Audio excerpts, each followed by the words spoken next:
শেষ হয়ে যাবে। কবি বলছেন, ও তোর গহনা যৌবন ফুরায়া যাবে, যৌবনে লাগবে ভাটি, ওই যে দেখো ডাকিতেছে ভাইরে কবরের মাটি। এখানে গোরস্থান আছে না? গোরস্থান আছে না? সব সময় ডাকতে আছে, আসিস নিয়ে টপ করিয়ে আগে ঠিক হো, তারপর আগে আসিস। আমি পোকামাকড়ের ঘর, সাপ বিচ্ছুর ঘর, কবর বারবার বলতেছে, কিন্তু আমাদের শোনার টাইম নাই। তাই কবি বলছেন, ও তোর গহনা যৌবন ফুরায়া যাবে, যৌবনে লাগবে ভাটি, ওই যে দেখো ডাকিতেছে তোমার কবরের মাটি, ওই যে দেখো ডাকিতেছে তোমার কবরের মাটি। ভাইরে সন্ধ্যার আগে যেদিন তোমার ডুবিবে বেলা, এক মুহূর্তে শেষ হইবে তোমার রঙ্গেরই মেলা।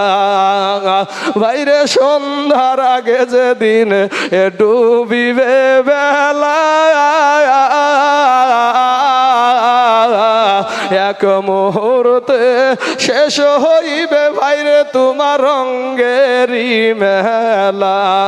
তুমি কার মারো এ জোরে ধমক,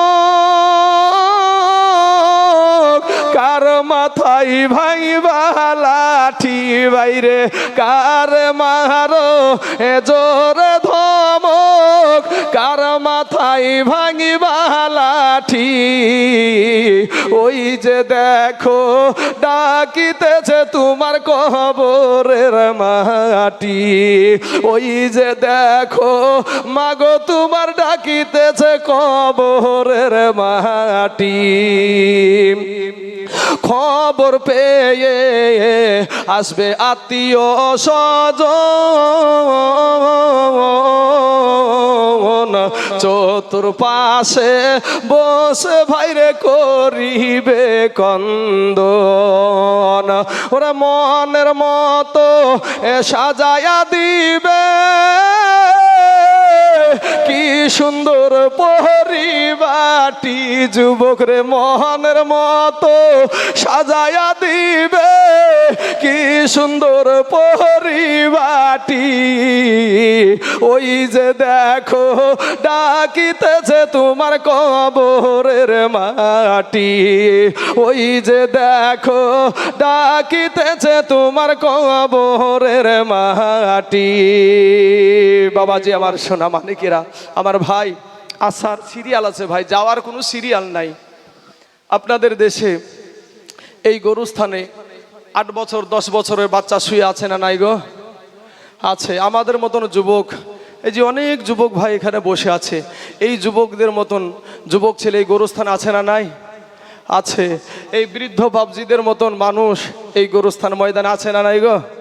আসার সিরিয়াল আছে রে ভাই, যাওয়ার কোনো সিরিয়াল নাই। তুমি ভাবছো আমার রক্তের বাহাদুরি আছে, কবরে যায় ভাইরে আমার বোধহয় 3টা প্রশ্ন হবে, আর তোমার বোধহয় 2টা হবে নাকি? মনে হয় আমার কবরটা একটু ছোট হবে, আর যারা এই সমস্ত দিক থেকে দূরে আছে ওদের কবরটা বড় হয়ে যাবে। কোনো সময় এরকম না রে ভাই, 3.5 হাত মাটি 3.5 হাতই হবে, 3.5 হাত কবর 3.5 হাতই হবে। আপনারও 3খানা কাফন, আমারও 3খানা কাফন। আপনিও যেই ভাবু মায়ের গর্ভে থেকে এসেছেন, আমিও সেই ভাবুই এসেছি। আপনিও যেই ভাবুক দুনিয়া থেকে যাবেন, আমিও সেই ভাবুই দুনিয়া থেকে যাব। আপনাকে বলার পরেও ভাই আপনি দাড়ি রাখতে রাজি না, আর আপনি কোটি টাকা দিলেও আমি দাড়ি কাটবো না। আপনাকে বলার পরেও আপনি টুপি দিতে রাজি না। টুপি, আপনি মুসলমানের ছেলে, আপনার মাথায় টুপি নাই। আপনার পকেটে কিন্তু 10,000 টাকা 15,000 টাকার মোবাইল আছে, কিন্তু একটা টুপি 10 টাকাওয়ালা 20 টাকাওয়ালার একটা টুপি নাই ভাই। কপাল পুড়ে গেছে রে ভাই, কপাল পুড়ে গেছে। কি নিয়ে যাবেন ভাই? ভাই আমি আপনাদের পায়ে হাত দিয়ে বলি ভাই, আমার কারো প্রতি রাগ না ভাই, আপনার আমার কালেমার ভাই, আমার মুসলমান ভাই। এই অধিকার নিয়ে আপনাদেরকে যে কথাগুলো বলছি, এতে কি আপনারা রাগ করছেন ভাই? একবার উত্তর দেন, রাগ করছেন ভাই? আমার মুসলমান ভাই আপনারা, আমার কালেমা পড়া ভাই আপনারা, আমার নবীর উম্মাত, আপনাকে যদি কোনো অবিধর্মী যদি আঘাত করে, ওরে ভাই আমার কষ্ট লাগবে ভাই, আমাকেও যদি কেউ আঘাত করে আপনাদের কষ্ট লাগবে, কথা ঠিক না বেঠিক গো? ফিলিস্তিনের জমিনে মুসলমানকে মারে, আমাদের কি ব্যথা লাগে না বাপ? এই কাশ্মীরের জমিনে আমার মুসলমান ভাইদেরকে মারলো, আমাদের কি ব্যথা লাগে না? আমাদের মায়ানমারের জমিনে ছোট ছোট বাচ্চাগুলাকে, তাদের একটাই অপরাধ, তারা কালেমা পড়া মুসলমান, ছোট ছোট বাচ্চাগুলাকে ভাই কুত্তার বেল পরে রাস্তায় রাস্তায় টেনে নিয়ে বেড়াচ্ছে বৌদ্ধ ধর্মের মানুষেরা। বাপের সামনে বিটিকে ধর্ষণ করেছে, বিবি স্বামীর সামনে বিবিকে ধর্ষণ করেছে। এরে যুবক, আমরা সেই মুসলমান যেই মুসলমানের হুঙ্কারে গোটা পৃথিবী কেঁপেছে, কিন্তু আজকে দেখেন আজ আমাদের ভিতরে এত দলাদলির মানে কি জানেন? আমরা কাউকে মানি না, আমরা ভাবছি নিজেই আমি একাই 100, আমি নিজেই একাই 100। পেটে পা তুলি দিলে ভাই সঠিকভাবে কোরআন তেলাওয়াত করতে পারবে না, মাস্তানি, তারাও মাস্তানি। ওরে যুবক ভাই শোনা, আমি তোমার অনুরোধ করে বলবো, ফিরে এসো, তওবা করে আল্লাহর কাছে ক্ষমা চাও। আপনার মায়ের চাইতে, বাবার চাইতে, ভাইয়ের চাইতে, বোনের চাইতে, বিবির চাইতে, সন্তানের চাইতে কোটি কোটি গুণে আপনার আল্লাহ আপনাকে বেশি ভালোবাসে। জোরে বলেন সুবহানাল্লাহ। আপনারা যারা এখানে খাবার খেয়েছেন বাপ, বলেন তো এখানে গান বাজনা হচ্ছিল? উত্তরটা দেবেন ভাই। গান বাজনা হতে দেখেছেন? মানুষকে খাওয়ালছে, এটাই তো দেখেছেন নাকি? বিদেশি মানুষ যারা ভাই আছেন আপনারা, আপনাদেরকে লক্ষ্য করে বলছি যে এই মসজিদে যারা যুবকগুলা এত কষ্ট করে মেহনত করে গায়ের ঘাম ঝরিয়ে কত কষ্ট বলেন, আজকে যে দিন গিয়েছে বাবা, মাগরিবের টাইমে মাথা নামাজ পড়াতে গিয়ে মাথা ঘুরতে শুরু হয়ে গেল, এত কঠিন দিন। এরপরে মানুষের খিজমত ছেলেগুলা করলো। আচ্ছা ভাই, গান বাজনাও পেলেন না, গাঁজা খাচ্ছিল মনে হয় নাকি? গাঁজাও খায়নি, নাচ গান করছিল মনে হয়, নাচ গানও করেনি। আরে সর্বনাশ, কি বলছেন গো আপনারা? ভাই নাচ গানও হয়নি, গাঁজাও হয়নি, মদও হয়নি, কিছুই হয়নি। আল্লাহর দেওয়া হালাল খাবার, আল্লাহর দেওয়া হালাল খাবার আপনাদেরকে ছেলেগুলা কষ্ট করে খাওয়ালছে, কথা ঠিক না বেঠিক? এ বাবাজি কথা বলেন, কথা ঠিক না বেঠিক? হালাল খাবার খাইয়েছে, কোনো হারাম তো খাওয়াইনি, মদও খাওয়াইনি, গাঁজা খাওয়াইনি, তাড়ি খাওয়াইনি, হিরোইন খাওয়াইনি, আফিং খাওয়াইনি, কিছুই খাওয়াইনি। আল্লাহর হালাল খাবার খাওয়াইয়েছে। মানুষকে খাওয়ানোটা ভালো কাজ না খারাপ কাজ? উত্তর দেবেন ভাই। ভালো কাজ। আচ্ছা, যদি ভালো কাজ হয় তাহলে এখানকার ছেলেগুলা ভুল করেছে না ঠিক করেছে ভাই? ঠিক করেছে, আলহামদুলিল্লাহ। এরপরও আর একটা জিনিস দেখলাম আমি, বাবাজি আমি একটু জলসায় ব্যস্ততার কারণে আমার মুসল্লিদের কাছে ঠিক মতন আসতে পারি না এখন। আমি আগামীকালকে যেমন জুমার দিন বাপ, আমি চলে যাব বাইরে, এখানে জুমাটাও পড়তে আসতে পারবো না। বাবাজি এই ছেলেগুলা যে কষ্টগুলা করলো, এই ছেলেগুলা যে কষ্টগুলা করলো, এই কষ্টের বিনিময়ে তাদের জন্য আমরা একটু দোয়া করব। আদার্স তো কিছু চাই না, ওরা আপনাদের কাছে কিন্তু কিচ্ছু চাই না, একটু দোয়া, মানুষ একটু দোয়া করবে। এখন মানুষকে খাওয়ানো ভালো কাজ আপনারা বললেন, তাহলে বাবা আবার আরেকটা জিনিস দেখলাম এখানে এসে, যে বাবা মাছ দিয়ে একটা পর্দা করা হয়েছে। আমি এখানে আসার পরে দেখলাম মহিলারা একদিকে, পুরুষেরা আর একদিকে, এইভাবে কিন্তু আপনার আজকে খাওয়ানো হয়েছে। তাহলে বাবাজি মানুষকে খাওয়ানোটা ভালো কাজ, অতএব আপনারাও মানুষকে খাওয়ানোর চেষ্টা করবেন। যারাই আপনার ওয়াজটা শুনছেন আপনারা খাওয়ানোর চেষ্টা করবেন। আল্লাহ পাক বলছেন কুল বিফাদলিল্লাহি ওয়া বিরহমাতিহি ফাবিযালিকা ফালইফরাহু। আল্লাহ বলছেন যে আমার তরফ থেকে, যে আপনাদেরকে 55টা ঈদের দিন বলেছি, তারপর 56 কিন্তু বলিনি, আমার কিন্তু মনে আছে বাপ। কুল বিফাদলিল্লাহি ওয়া বিরহমাতিহি ফাবিযালিকা ফালইফরাহু। আল্লাহ পাক বলছেন যে আমার তরফ থেকে রহমত পাওয়ার পরে, আল্লাহর তরফ থেকে রহমত পাওয়ার পরে, ফদল পাওয়ার পরে তোমরা খুশি করো, ঈদ করো। জোরে বলেন সুবহানাল্লাহ।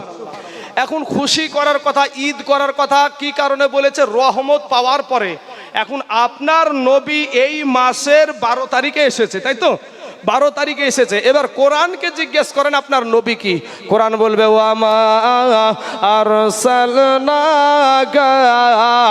ইল্লা রাহমাতাল লিল আলামিন।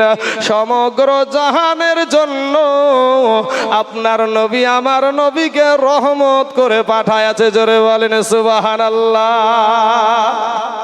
তাহলে এই রহমত করে যে আল্লাহ পাঠিয়েছে, তো রহমত পাওয়ার পরে আল্লাহই তো বলেছে ঈদ করতে, যে তোমরা ঈদ করো, খুশি করো। এখন বলেন তো বাপ, এ যুবকেরা, আমাদের নবীকে পেয়ে আমরা খুশি না বেজার ভাই? খুশি। এই খুশির আরবি হলো ঈদ। খুশির আরবি হলো ঈদ। এখন বাবাজি না বুঝে না শুনে যদি আন্দাজে যা বাবা বইকে বেড়ায়, তাহলে তার সেটা তো ঠিক না।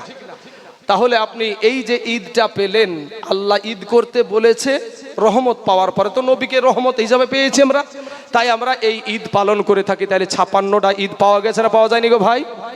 পাওয়া গেছে, আলহামদুলিল্লাহ। এবার আসুন, আমার নবী পাক সাহেব লাউলাক দো জাহানের নবীর যে আগমন দিবসে আমরা যে অনুষ্ঠানটা করছি, এটা সর্বপ্রথম আমার আল্লাহ করেছে। জোরে বলেন সুবহানাল্লাহ। সমস্ত নবীদেরকে আপনার একত্রিত করে রুহের জগতে একত্রিত করে বলছে, ও তোমাদেরকে আমি হিকমত দিব, তোমাদেরকে নবী করে পাঠাবো, কিন্তু আমার শেষ নবী যখন দুনিয়াতে যাবে তাকে তোমরা সহযোগিতা করবে। জোরে বলেন সুবহানাল্লাহ। তাহলে বাপ, আমার আল্লাহ সেই দিন একত্রিত করে সমস্ত নবীদের রুহদেরকে একত্রিত করে এই আলোচনা করেছে, যেই আলোচনা আমরা করছি। এই আলোচনা আগে আল্লাহ করেছে। জোরে বলেন সুবহানাল্লাহ। থাকব না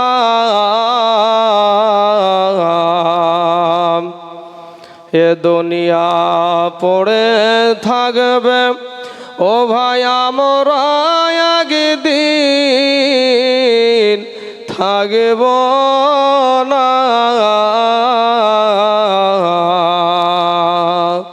সবাই আমাদের ভুলে যাবে, সবাই আমাদের ভুলে যাবে, নবী গো আপনি ভুইলেন না। আল্লাহুম্মা সাল্লি আলা মাওলানা,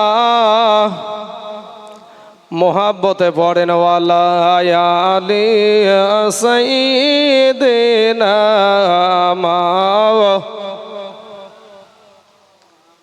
সাল্লাল্লাহু আলা মুহাম্মাদিন সাল্লাল্লাহু আলা মুহাম্মাদ, হরদম ज़बान से निकालो पाक, हरदम ज़बान से निकालो साफी। সাল্লাল্লাহু আলাইহি ওয়াসাল্লাম। তাদেরকে যদি আমি বলি ভাই মুসলমানের ঈদ কয়টি, আপনারা ডাইরেক্ট বলবেন দুইটি। একটা হলো কোরবানির ঈদ আর একটা হলো রোজার ঈদ, নাকি? আপনাদের এটা অহরহ যাওয়া আছে, ঈদগাহার ময়দানে গিয়েছেন, নামাজ পড়েছেন, ইমাম সাহেবের সাথে সাক্ষাৎ করেছেন, বুকে কুলাকুলি করেছেন, এটা কিন্তু আপনাদের মনে সবার জানা আছে। কিন্তু আপনাদের না জানার বাহিরেও আপনারা অনেক ঈদ আরও আপনারা পালন করেন, কিন্তু হয়তো সেটা জানা নাই। আপনারাও পালন করেন, সেই দিনগুলো আপনারা উপভোগ করেন, কিন্তু জানা নাই। কিন্তু আমার মতনই কিছু মৌলবি ওই ঈদগুলাকে স্বীকার করে না। ওই ঈদগুলাকে, আমরা যে এই দিনটাকে ঈদ পালন করছি, আরও যে ঈদ আছে, আমি এই মসজিদটার ইমাম সাহেব। তো ভাই, আমার চর্চা জীবনে মুসলমানদের জন্য এক বছরে 56টা ঈদ পালন করে। জোরে বলেন সুবহানাল্লাহ। ভাই সুবহানাল্লাহ বলতেও দ্বিধাবোধ। হ্যাঁ, ওইভাবে হয় না রে বাবা। বললে আল্লাহকে খুশি করার জন্য বলেন, দুরুদ পড়লে মুখ বন্ধ হয়ে থাকে, ঠুটে জানে ফেবিকুইক আঠা লাগানো আছে। ভাই ফেবিকুইক আঠা লাগানো আছে, ওই রকম না। মোহাব্বতের সহিত আল্লাহকে খুশি করার জন্য দুরুদ পড়েন, নামাজ পড়েন আল্লাহকে খুশি করার জন্য, দান করেন আল্লাহকে খুশি করার জন্য, রোজা করেন আল্লাহকে খুশি করার জন্য, হজ করেন আল্লাহকে খুশি করার জন্য। লোক দেখানো কাজে কোনো কাজ হবে ভাই? লোক দেখানো যদি কোনো কাজ করেন, এটাতে কোনো খুশি হবে ভাই আল্লাহ? এ ভাই কথা বলেন না কেন? খুশি হবে আল্লাহ? খুশি হবে না? বাবাজি শুনেন একবার আপনাদেরকে এই দিনটা সম্পর্কে, যেহেতু সভাপতি সাহেব আমাকে একটু তাগিদ দিয়েছে যে দিনটা কেন কেন এটা আমরা পালন করি। আমরা কোরবানির ঈদ এবং রোজার ঈদ, একটা ঈদুল ফিতর আর ঈদুল আজহা, দুইটা ঈদ আমাদের কোনো দ্বিধাবোধ নাই, কোনো দ্বন্দ্ব নাই, সবাই জানে যে এটা কেউ অস্বীকার করে না। সুনানে ইবনে মাজা একটি হাদিসের গ্রন্থ, সিয়াসিত্তার কিতাব, সহি হাদিস। এই হাদিসখানার মতন এইরকম সুনানে ইবনে মাজার ৭৭ নম্বর পৃষ্ঠাতে হাদিসখানা উল্লেখ আছে। হাদিসখানা এইরকম, আনিবনে আব্বাসিন রাদিয়াল্লাহু তাআলা আন ক্বালা ক্বালা রাসূলুল্লাহ সাল্লাল্লাহু আলাইহি ওয়াসাল্লাম ইন্না হাযা ইয়াওমা ঈদিন জাআলাহুল্লাহু লিল মুসলিমিন। আমার দয়ার নবীজির সাহাবীর বেটা হযরতে ইবনে আব্বাস বলছেন যে আমি দয়ার নবীজির মুখে শুনেছি, দয়ার নবীজি একদিন জুমার দিনে, শুক্রবারের দিন, এই দিনে নবী আমার বলছেন যে শুক্রবারের দিনকে মুসলমানদের জন্য আল্লাহ পাক ঈদ হিসাবে নির্ধারণ করেছে। জোরে বলেন একবার সুবহানাল্লাহ। শুক্রবার যে আমরা নামাজ পড়তে আসি ভাই, ওই দিনটাকে আল্লাহ পাক মুসলমানদের জন্য ঈদ হিসাবে নির্ধারণ করেছেন। আমার যুবক ভাইয়েরা, এটা আমার মুখের কথা না ভাই, আমার বাপের তৈরি নয়, মদিনার নবীর জবান মুবারকের কথা। জোরে বলেন সুবহানাল্লাহ। বাবাজি আরেকটা হাদিস লেন, শুক্রবার যে ঈদের দিন, এমনকি ভাই আপনারা যারা গরিব মানুষ, হজে যাওয়ার মতন শক্তি নাই, তাদের জন্য শুক্রবার হলো হজের দিন। জোরে বলেন সুবহানাল্লাহ। বাবাজি আরেকটা হাদিস হলো ইমাম জালালউদ্দিন সুয়ুতি রহমতুল্লাহ আলাইহির ফাতহুল কাবীরের গ্রন্থের ভিতরে এবং মুসনাদু আহমদের ৮০২৫ নম্বর হাদিস। হাদিসখানার মতন এইরকম, আন আবি হুরায়রা রাদিয়াল্লাহু তাআলা আনহু ক্বালা সামি'তু রাসূলুল্লাহ সাল্লাল্লাহু আলাইহি ওয়াসাল্লাম ইন্না ইয়াউমাল জুমআতি ইয়াউমু ঈদ। বিখ্যাত সাহাবী হযরতে আবু হুরায়রা রাদিয়াল্লাহু তাআলা আনহু বলছেন যে দয়ার নবীজির কাছে আমি শুনেছি, নবীজি বলেছেন ইন্না ইয়াউমাল জুমআতি, নিশ্চয় জুমার দিন হলো ঈদের দিন। জোরে বলেন সুবহানাল্লাহ। এখন নবীজি বলেছেন জুমার দিন ঈদের দিন, এখন আপনি যদি বলেন না ঈদের দিন না, আমি নবীকে মানি, আপনাকে মানি না, কথায় দোষ আছে ভাই? আমার কথাটা বুঝতে পারছেন তো?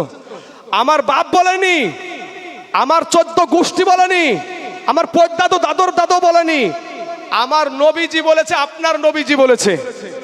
কথাটা ঢুকতে পারছেন তো? বুঝতে পারছেন বিষয়গুলো? তো আমার কথা আপনাকে মানতে হবে না, আপনি নবীর কথা মানেন। ওরে নবী, আপনারও নবী, আমারও নবী, 18,000 মাখলুকাতের নবী, সেই নবীর কথা আপনিও মানেন, আমিও মানি। তাহলে ভাই শুক্রবারটা আমরা হাদিস থেকে পেলাম ঈদের দিন নাকি?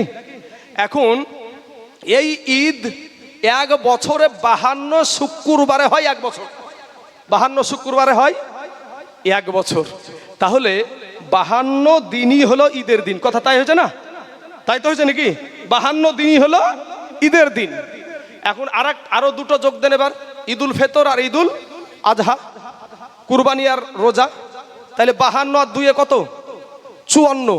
আমি বলেছি 56টা। এবার সহিহ বুখারীতে একটা হাদিস আছে বাপ, আন আম্মার ইবনে আবি আম্মার ক্বালা ক্বারা ইবনে আব্বাস আল ইয়াউমা আকমালতু লাকুম দীনাকুম ওয়া আতমামতু আলাইকুম নি'মাতি ওয়া রাদিতু লাকুম আল ইসলাম দীনা ওয়া ইনদাহু ইয়াহুদিয়ুন ফাকালা লাহু উনসিলাত হাযিহি লাত্তাখাযনা ইয়াউমাহা ঈদা ক্বালা ইবনে আব্বাস ফা ইন্নাহা নাযালাত ফি ইয়াউমি ঈদাইনি ফি ইয়াউমি জুমআতি ওয়া ইয়াউমি আরাফা। জোরে বলেন একবার সুবহানাল্লাহ। হযরতে আম্মার ইবনে আম্মার রহমাতুল্লাহ আলাইহি বলছেন যে দয়ার নবীজির একটা সাহাবী আপনার কোরআনের একটা আয়াত তেলাওয়াত করলেন, আল ইয়াউমা আকমালতু লাকুম দীনাকুম ওয়া আতমামতু আলাইকুম নি'মাতি ওয়া রাদিতু লাকুমুল ইসলাম দীনা। ভাই আপনার আমার কালেমার ভাই, ভুল বোঝানোর জন্য নারীর ভাই, আপনাকে যদি ভুল কথা বলি ভাই, এখান থেকে যখনই আমি মরে যাব তখন তো আমাকে কে বাঁচাবে বলেন তো? আপনারা কি কেউ যাবে? আমার মা, আমার বাপ, আমার দাদু, 14 গোষ্ঠী কি যাবে ভাই? কি বলেন ভাই, যাবে? যাবে না। কিন্তু আমাকে বাঁচানোর জন্য আমার দয়ার নবী আসবে, আপনাকে বাঁচানোর জন্য। এই যুবকেরা, আপনাকে বাঁচানোর জন্য আপনার নবী আসবে ভাই। জাতিকে কেন মিথ্যা অপবাদ দেওয়া হয়, কেন জাতিকে ভুল বুঝানো হয়? ভাই যে দলিলগুলা বলছে এগুলা মনে হয় পাগল বলছে নাকি? এই হাদিসগুলা পাগল বলে? আমি যে দলিলগুলা পড়ছি ভাই, এগুলো তো আমার তৈরি না রে ভাই, আমার দয়ার নবীজির কথা, আমার দয়ার নবীজির কথা। দয়ার নবী আপনারও নবী, আমারও নবী, তাহলে আপনিও আপনার নবীকে মানেন, আমিও আমার নবীকে মানি। কথা ঠিক না ঠিক ভাই? এটাই তো উদ্দেশ্য। আর নবীকে পেয়েই আপনি কিন্তু নামাজ পেয়েছেন। কথা ঠিক না ভাই? নবীকে পেয়েই কিন্তু আল্লাহকে চিনেছেন। আল্লাহ তো ডাইরেক্ট এসে বলেনি যে আল্লাহ আমি আল্লাহ তুই আমাকে মান, এ কথা বলেছে ভাই? আল্লাহকে মানতে বলেছে কে? আমার নবী বলেছে, আপনার নবী বলেছে। তাহলে এখানে একটু বিষয়টা ভাবেন। নামাজ পেলেন আপনি নবীর জন্য, কোরআন পেলেন আপনি নবীর জন্য, রোজা পেলেন আপনি নবীর জন্য, আপনি বাপমা পেলেন আপনার নবীর জন্য, যা কিছু পেয়েছেন আপনার নবীর জন্য পেয়েছেন।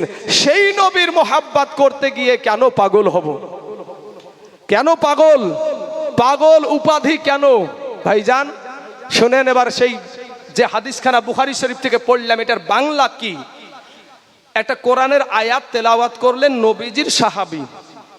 তো এক ইহুদি ওখানে হাজির আছে, এক ইহুদি। ওই ইহুদি বলছে যে ওগো আব্বাস, এই আয়াতটা যদি আমরা ইহুদিদের ওপরে নাজিল হতো, তো যেই দিন এই আয়াতটা নাজিল হয়েছিল সেই দিনটাকে আমরা ঈদ হিসাবে পালন করতাম। ইহুদি বলছে যে ওই দিনটাকে, যেদিন নবীর ওপরে আয়াতটা নাজিল হয়েছে, ওই দিনটাকে আমরা ঈদ হিসাবে পালন করতাম। ব্রাদার ইসলাম, তখন আব্বাস নবীজির সাহাবী বলছে থামো, এই আয়াত যেদিন নাজিল হয় সেদিন আমাদের দুইটা ঈদের দিন ছিল। একটা ছিল ফি ইয়াউমি জুমআতি ওয়া ইয়াউমি আরাফা, একটা ছিল জুমার দিন আর একটা ছিল আরাফার দিন। হাজী সাহেবেরা হজে যায় বাপ, ওই হজে যাওয়ার পরে যে আরাফার ময়দানে ছুটাছুটি করে, সেই আরাফার দিনটাও হলো ঈদের দিন। তাহলে বাবাজি ওদিকে পেয়েছেন আপনারা 54টা, আর এই আরাফার দিন দিয়ে হলো 55টা, তাই না? এবার বলেন, আমাদের এই উদ্দেশ্যটা হলো যে নবীজির আগমন দিবসকে আমরা পালন করছি। এখানে সারা দিন মানে কোনো কেক কাটা হয়েছে ভাই? যুবকেরা ভাই, তোমরা একটু শুনতে মনোযোগ দিচ্ছ না ভাই। ভাইরে বুঝার চেষ্টা করেন ভাই, কবরে গেলে কেউ যাবেন আপনার সাথে, আপনার নবী আপনাকে বাঁচাবে ভাই। আমি তাইজুল বাঁচাবো না, আমি জাস্ট আপনাদেরকে একটু বলছি, শিক্ষাটা দিচ্ছি যাতে আমার কথাটা শোনার পরে সঠিক আমল করে কবরে যেতে পারেন। এটাই মনের বাসনা ভাই, কোনো উদ্দেশ্য নাই। বাবাজি আমার সোনা মানিকের আমার ভাই, তো এবার আমার দয়ার নবী এই দোয়ারার বুকে এসেছিলেন 12ই রবিউল আউয়ালের সুবহে সাদেকের টাইমে।